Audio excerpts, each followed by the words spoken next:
Hi, everyone. Good morning, good afternoon, or good evening, wherever you are in the world today. My name is Ashutosh, and here's the Seintiv talk again for you. I have today on my show here someone who's very respected in the industry, in the HR fraternity, Mr. Vikram Bector. And I have had the great pleasure of working with him at some point of time, and I've known him for a while. He's an amazing person as a human being as well. Vikram is someone who has been the director and group CHRO for Wellspun World for a while, and he holds an MBA degree. He is also CHRE from Canada. In addition to that, he has over 3 decades of experience in leading HR transformation, India's largest corporations. His experience travels across diverse sectors such as IT, consulting, automotive, and healthcare.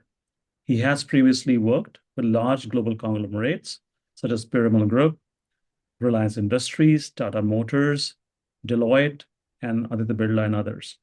So, Vikram, very warm welcome to the show.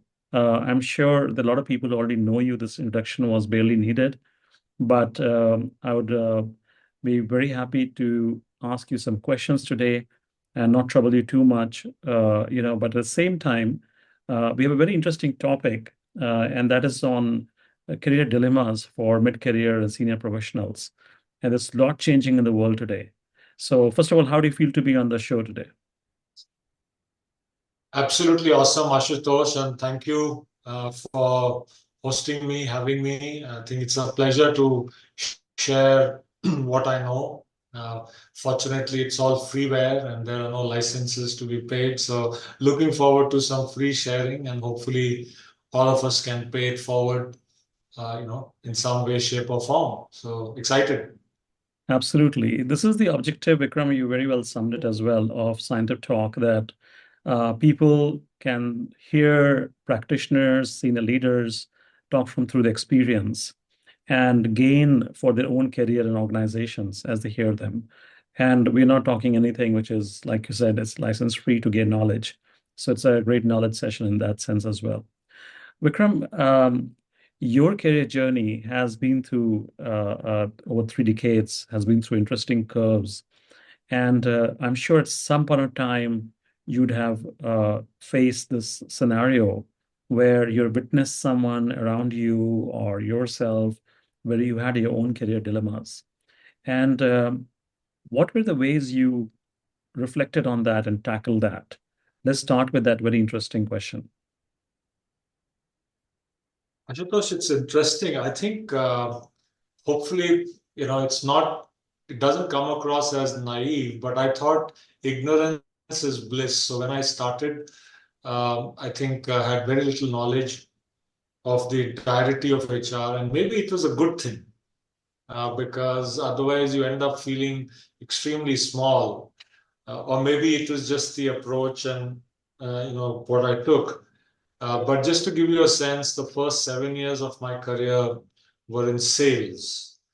And then I pivoted to HR, and within that, very specific niche of training. So I think the one thing I bless the circumstance was I didn't have too much knowledge outside of training, and therefore decided to get deeper and deeper in training. And I've done all sorts of work in training, sales training, customer service, and then slowly moved up into management development and leadership development. So I can't say that I had this huge kind of, in the early days, a huge kind of moment, a light bulb moment where everything in HR got presented to me. I thought I knew very little, but within that, there was a quest for, doing better and better in the chosen field. So that has been perhaps my approach. Maybe I would have given up if I knew how little I knew about all aspects of HR. So I can't really say what would I have done then, but at that moment, that's what I chose, just to go deep and dig deep and into the one narrow swim lane, if you will. I think, and truly, I mean, that's worked for you. You're here as a very senior leader in the industry today.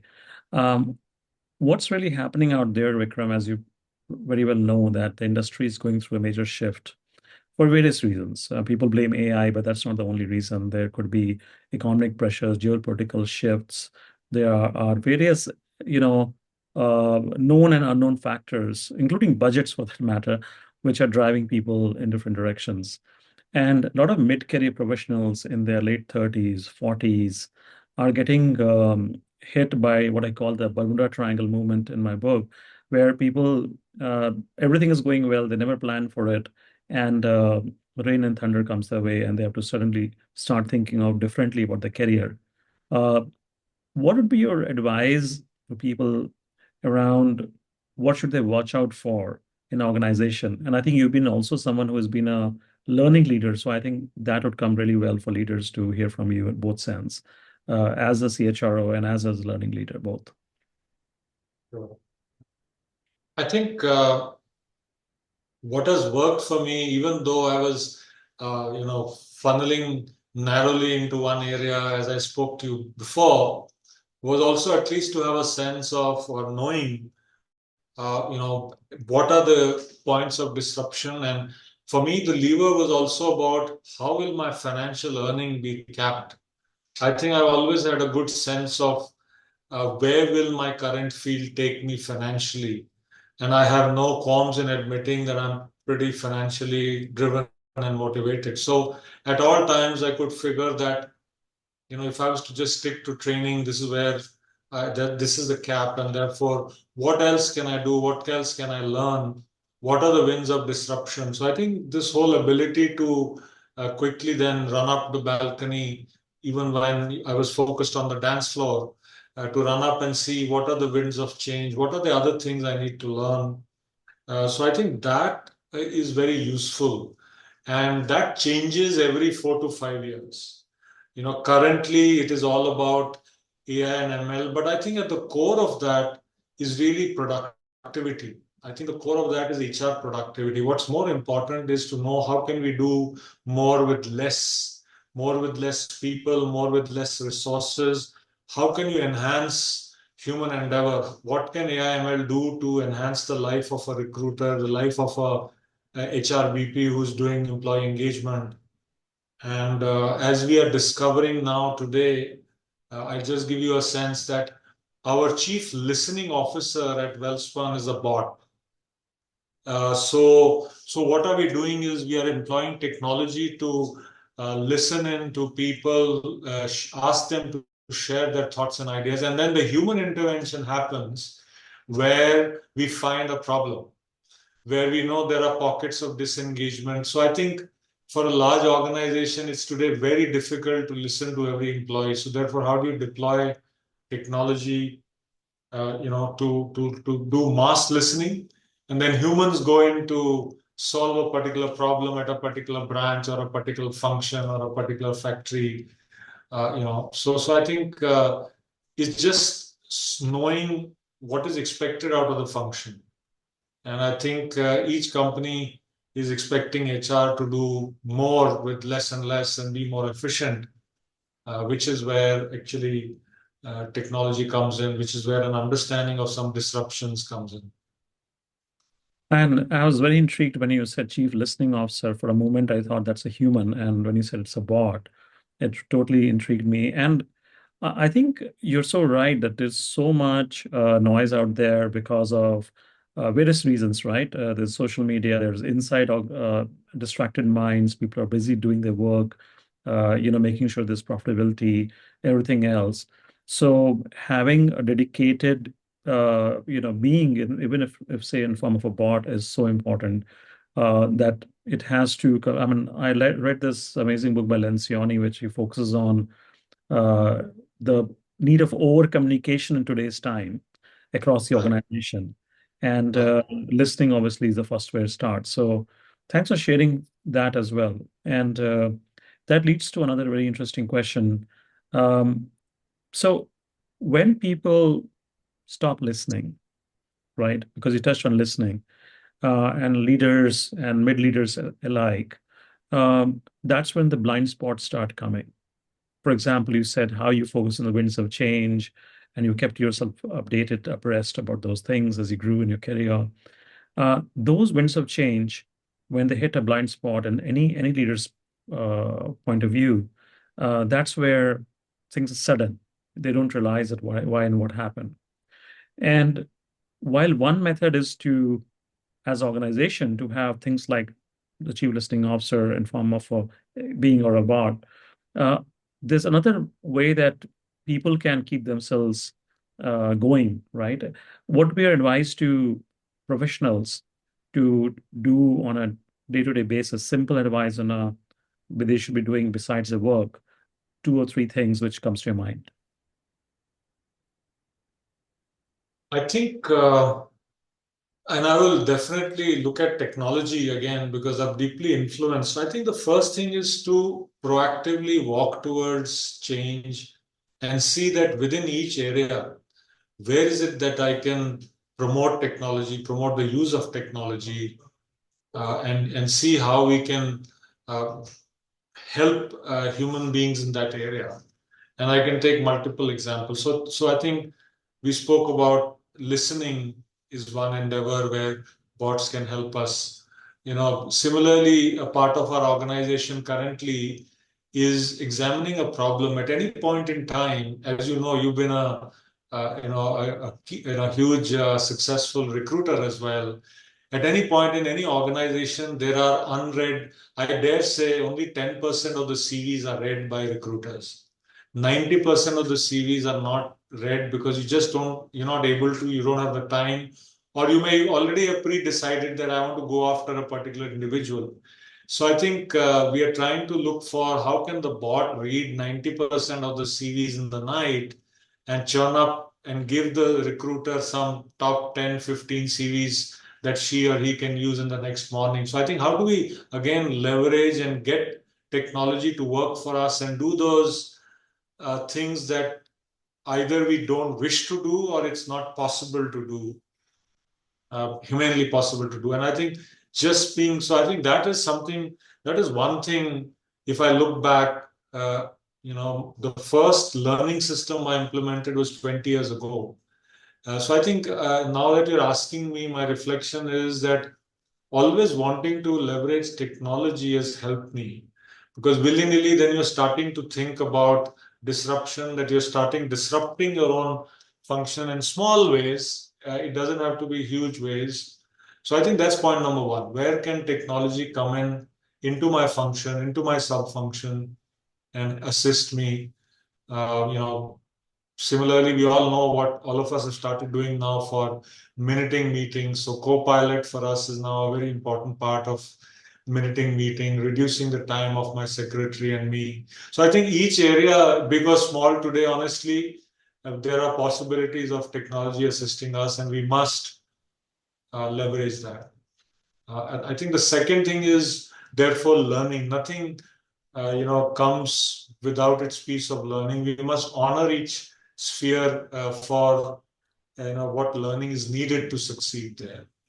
And I have by default, I know you have, used formal learning to up your skill. I have used books. I'm a reader, prolific reader. So on any such topic where I want to disrupt, I try to read two or three diverse books. And that is something very convenient. And it also helps me sleep, by the way, in the night.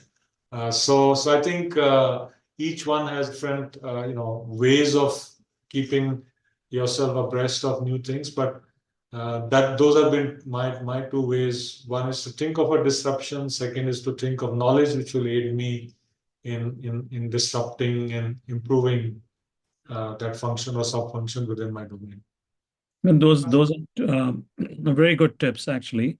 Both using tech to your ability to get the learning outside, and then obviously books. I'm a big fan myself. I completely agree with you. Nothing replaces the amount of knowledge one can get from others' experiences through books, through articles, through various ways one can do that.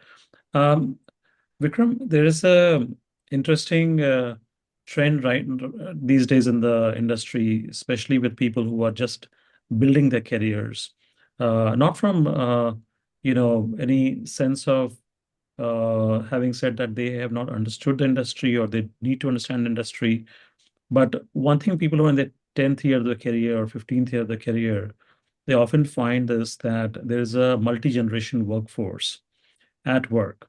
And their ability to navigate the organization, to understand that what's going on in the organizational space is becoming challenging sometimes because either they shut off, get into a shell, or they're not able to manage someone who is many years senior, and therefore there's a communication gap or divide. Just like in families, sometimes there's a generation gap.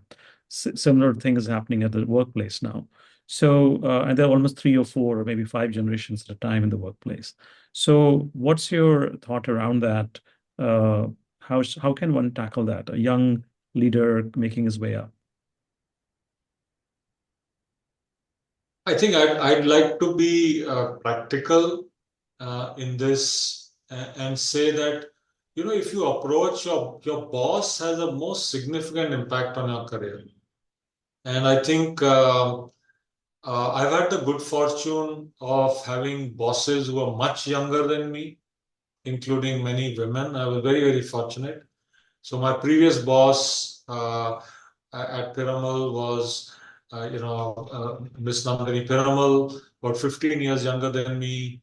Thinks like he's an entrepreneur. Things like an entrepreneur and a CEO, and I have much to learn. So I think so. Had a very successful partnership. So I think to understand that your boss, whether he's senior, junior, gender, is a very important stakeholder who wants to see you succeed is an important understanding. And I've always had that understanding that, you know, uh, you like it or not, that is one relationship you got to make it work. And quite honestly, keep things simple. I think from building that relationship with one manager, understanding what he or she wants, what are her desires. I think personally, and I'm not saying, please the boss all the time, but co-opt him or her as a stakeholder in your success. So many times we assume that multi-generational or a boss who's of a different generation. I gave an example of a younger boss.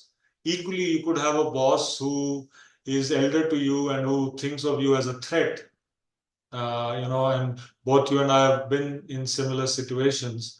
So I think there are ways to co-opt your boss of any, uh, you know, you know, di- you know, any sort of generation as your key stakeholder, I think is the only way to be successful. And if I look back, Ashu, wherever I've had Ashutosh, where I've had smaller stints, or where I did not work on that relationship, or I did not, and nothing against the boss, but I did not significantly work on that boss as a key stakeholder, understand her or his priorities, pressures, because let's face it, the pressure on the boss are about 6 or 7 times higher than you.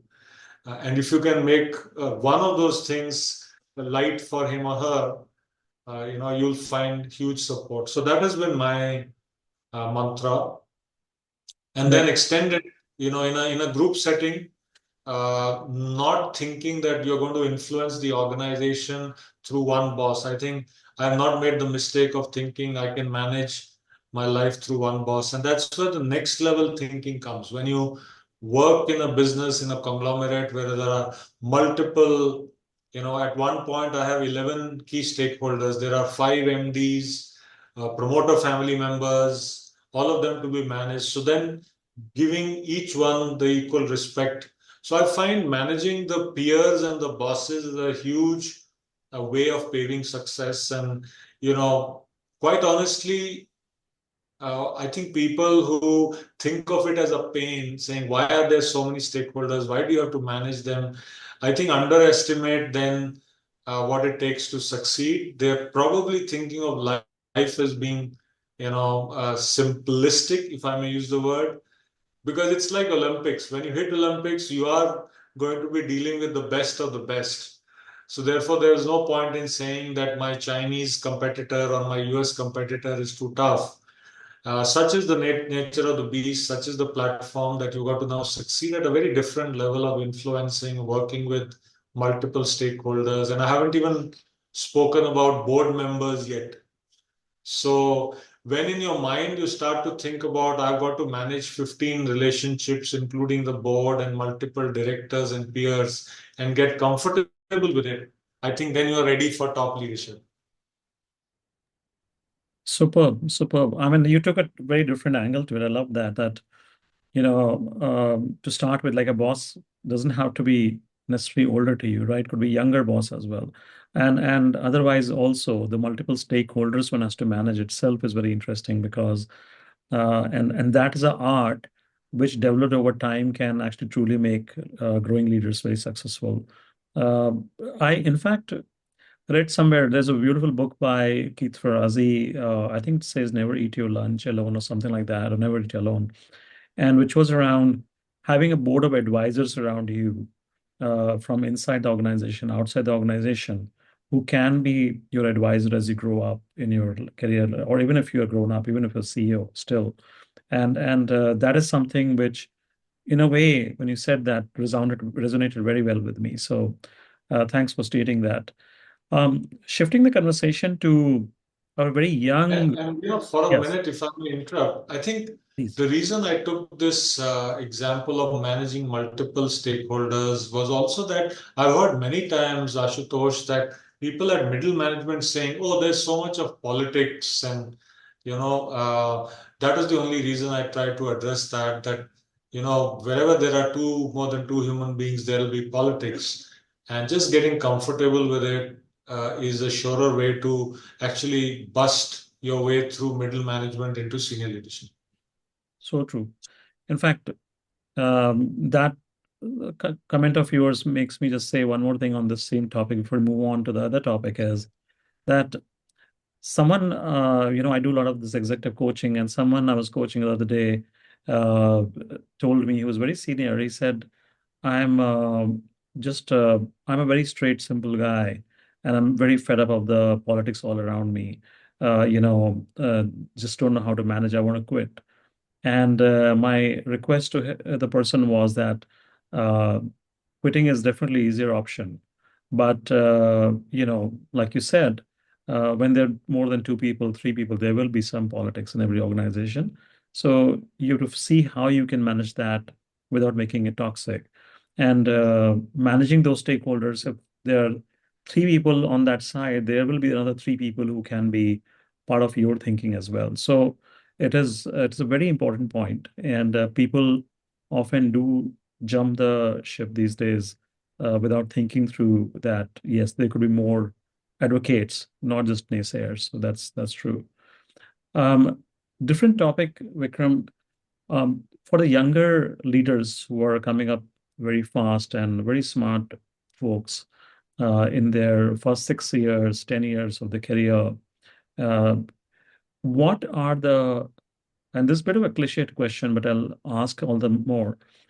What are the top three or whatever, top one, two, whatever you feel, skills of the future which young leaders need to learn and adapt? I mean, managing ambiguity, probably, like you said, or leadership equations or managing leadership is also important part. But what would you really point a finger at? These three things are the magic mantras, if at all, or one of the few top they should be knowing of.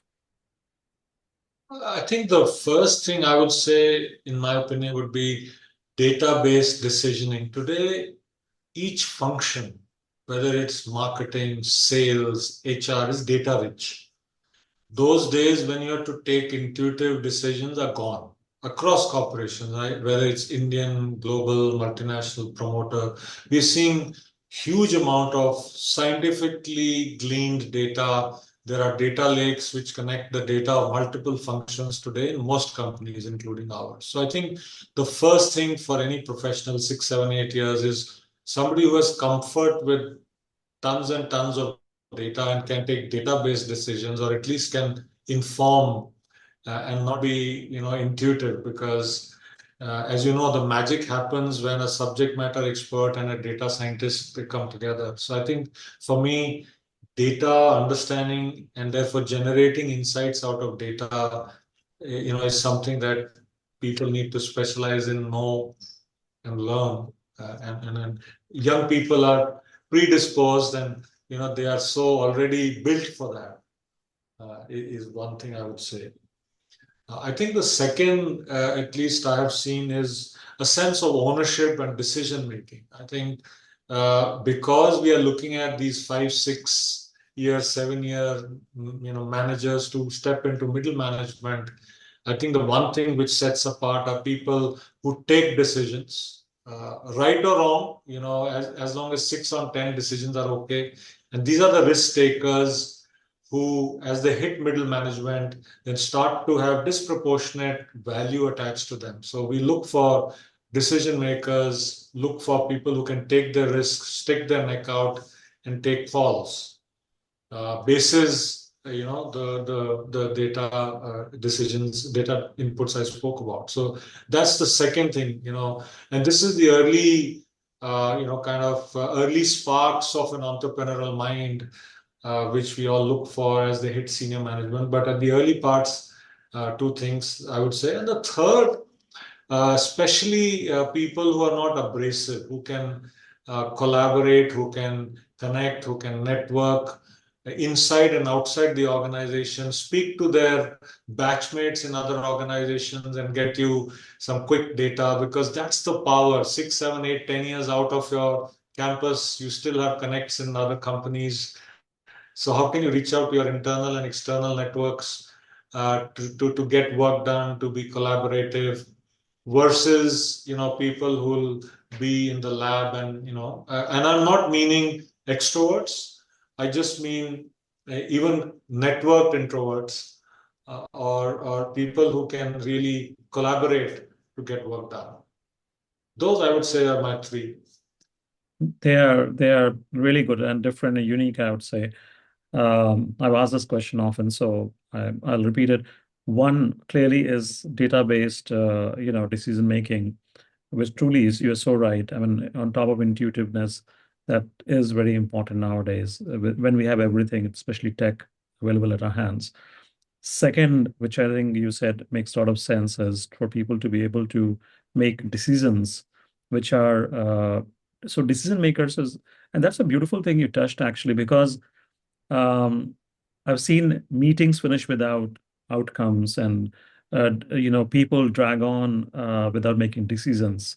And you're right, so right. The young leaders who have grown fast, that's one very clear thing I've noticed. They are the ones who raise their hand. They are the ones who stick their neck out and take decisions, own decisions, and drive, the initiative there. So beautifully said.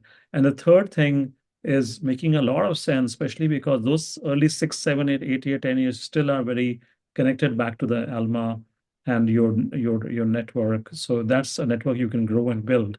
And a lot of people ignore that actually, because in that stage, people just are flying in one direction. So they forget that they came actually for this amazing cushion support system. And they forget that and they focus more on the future, not on what they already have. So that's amazing. That's amazing. Um, One question which always I get asked, so I'm going to ask you, and that's a very common one these days, is the reports coming out. Some of the tech giants have been talking about it, that AI is going to lead to job losses, and in the next, uh, you know, 5 years, decade, half a decade, decade. I mean, there's no time to it, but it is an inevitable outcome. And there are different responses to it. People talk about skilling, nature of the jobs, but there's a bit of a fear also around it, to be very honest. What would you say on that?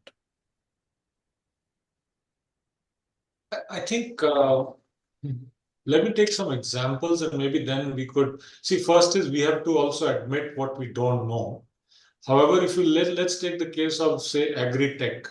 Now the fact is you need fewer farmhands now to irrigate a farm. So there are drones, there are pipelines, there are automated cutoff valves. So I think per acre, there's more technology in a farm than, the classic farmer going out tilling, irrigating, etc. So imagine, you know, I think more than job losses, the kind of people needed in a farm are now more, who would have thought that the engineering or rather the farm grown people will be so much in demand, So I think the point is understanding the shift. What is it taking to succeed in a field?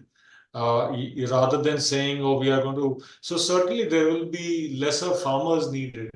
And rightfully so, people have to upskill and move up the value chain. So the conventional farmers may not be needed, but we need newer, new age farmers who know all the newest technology. I think the same thing is happening everywhere. Uh, I I think human beings in HR will still be needed, and I shared a few examples on how a lot of deep analytic work might be done by bots and technology, but you'll still need humans to interact with humans. So the kind of work will shift. Look at the amount of money people who know these skills are making. So I think it is, these newer disciplines which will rise, which are tech enabled, and therefore that will provide a lot of motivation for people to move into those careers, get upskilled, etc. So I think there is a good bit of truth in what you said. Job growth in those areas may be less, even if there are not job losses. But the job growth in other high-tech areas will be much higher, so that people will be motivated to take those jobs rather than the manual jobs, less paying jobs.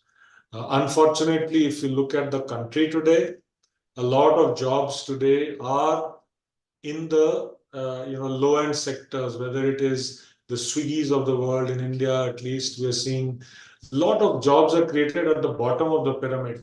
But that's not because of technology. Technology is not leading to the creation of more jobs of boys and girls doing food delivery.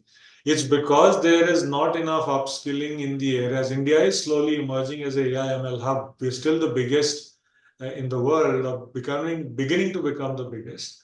But that's what we need to join the bandwagon to create more courses, universities, technologies. Otherwise, low-end jobs will continue to thrive. So I think that perhaps is the real answer.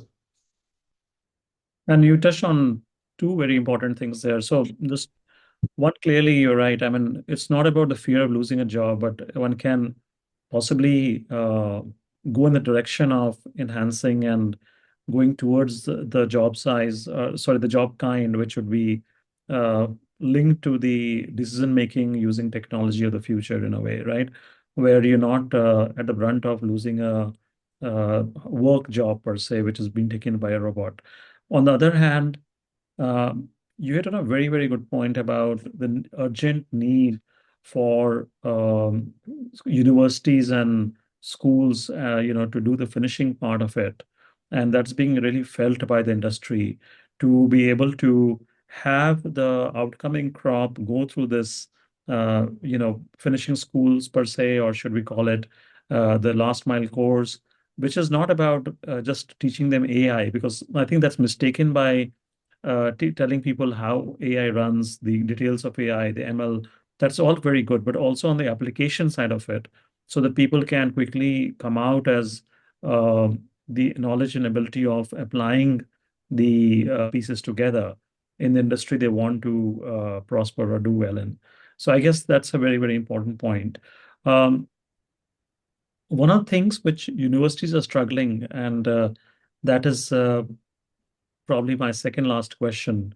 It's been an interesting discussion, so I want to just make sure that we are quickly going towards some very interesting topics. Is that there has been this, momentary connection loss, as I'd call it, between industry and the university. It's always been a two-way handshake where universities have tried to live up to the industry expectations. Industries have always wanted to help universities to get there. But at the same time, there is definitely a gap right now in the dissemination of knowledge because industry is evolving very fast. It's no one's fault actually, but now the evolution rate has become so fast. So, any ideas? Maybe this is more of a brainstorm than a question, really.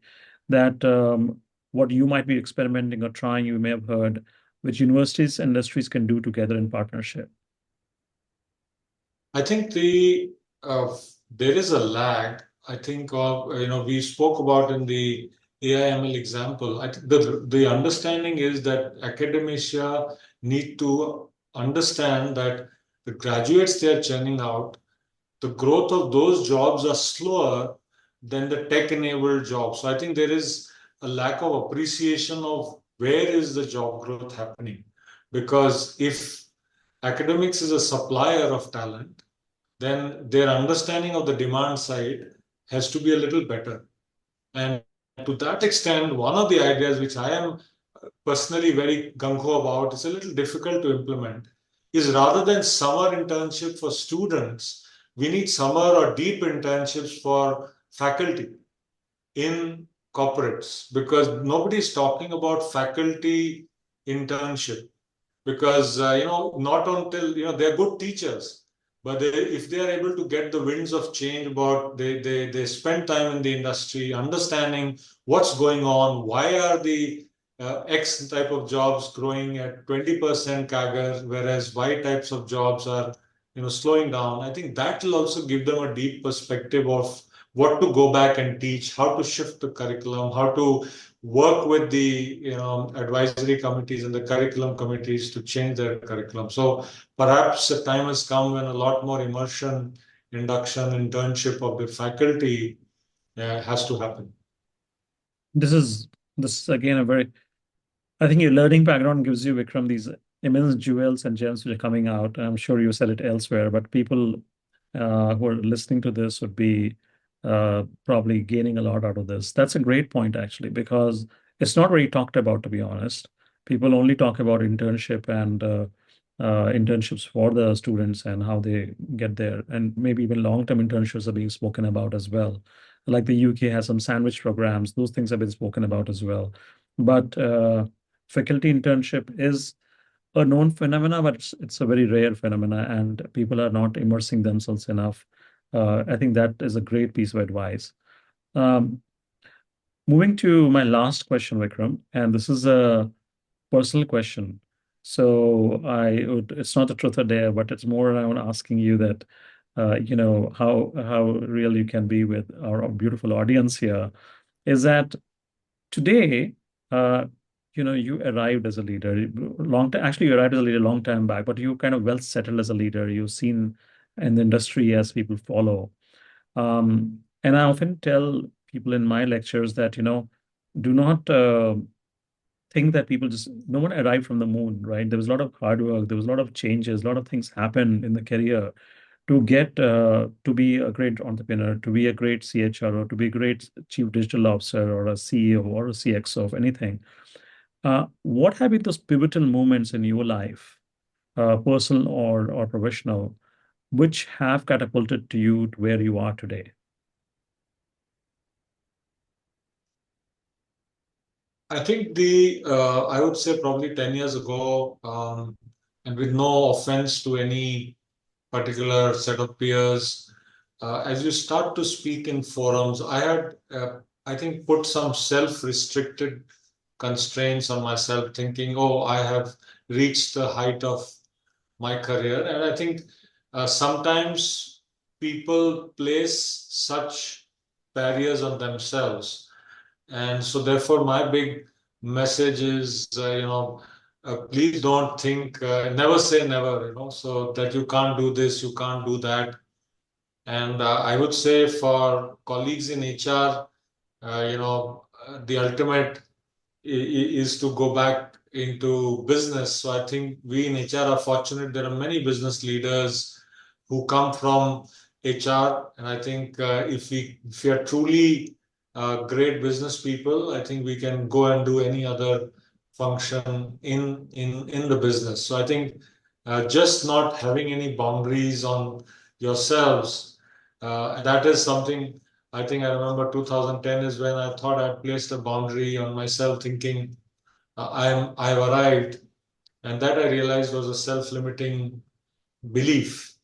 So challenging that self-limiting belief has helped me move on, and also again taking a few risks and doing things which are not done before as an entrepreneur again has helped. So I think those two things have worked for me.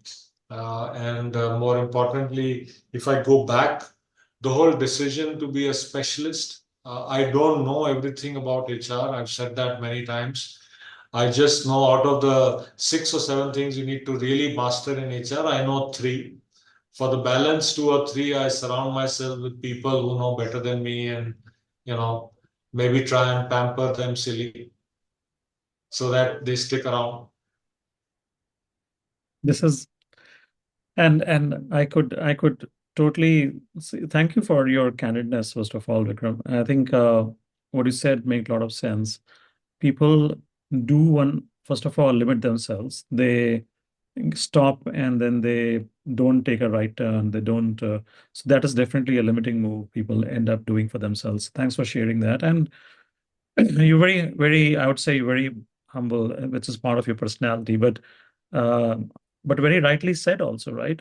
Any CHRO, any CXO, any CEO in the world is not perfect, right? Everyone has their own points of competence, which are very good, and there are points which they need to depend on others. And those who can recognize the ability to carry some great players in the team along are the ones who succeed ultimately. So that's and nurture them, and like you said, take care of them and grow them. I think that is the key mantra. That is amazing place to wrap this up, actually. Vikram, thank you so much, first of all. It's been an amazing conversation. We could go on, and there is so much to share and so much for people to learn for. We would have a lot of questions coming down through this show, and people would be on, responding to this. But at the same time, there are any specific ones, I would trouble you more and send some of them your way, right? Sure. Thank you so much for having me on the show. Good luck, Ashutosh. Thanks a lot, Vikram. So, dear audience, colleagues, people who kind of heard this talk show, once again, I hope you made the most out of it. Don't hesitate to share it in your groups. But this is as candid and as real as it gets with Mr. Vikram Bector. And I look forward to hearing more questions or any things you have for him or for me or for Seintiv. We take pride in helping organizations and people to move forward and navigate direction in this changing world in every way possible. So please do reach out. And Vikram, thanks again. Thanks a lot. Thank you so much. Thank you. Bye bye.